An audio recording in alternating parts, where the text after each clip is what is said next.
this is Samantha Mann in Discussion Board 1 Follow-Up. I want to start with Ms. Haynes pointed out that the school points out that most schools focus on student development and that we needed to strengthen the culture and staff development, and then ask some really thoughtful questions in how and when do we try to make a change.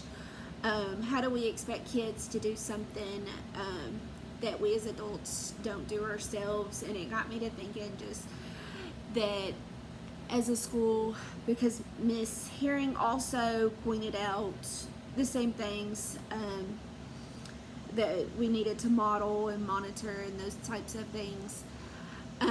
As leaders, we have to be the ones that model those things and monitor for implementation and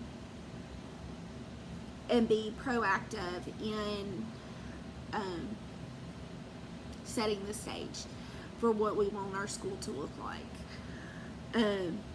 Ms. Herring also mentioned that the plan of this framework takes the longest for quality purposes, and that you want the entire staff to be in on it, to be supportive, and that it's ongoing.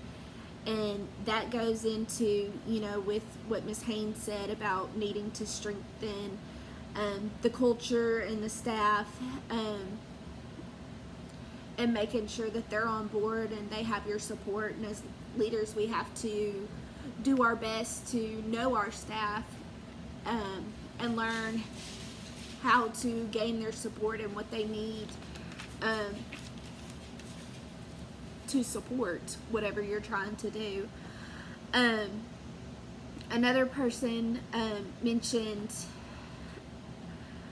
looking at a lot of data as leaders, as far as, especially if you're in a smaller place, you might have more grades and kids under your belt. I know there's several schools that maybe have a K-6 principal and a 7-12, and that was Miss Hawk that was talking about that.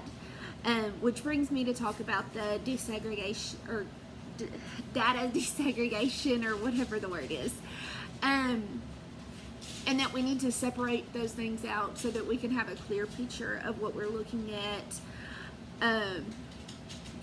Do the subgroups into data that is easier to look at and understand, so that we can make better decisions based off what is needed for our students, for all of our students.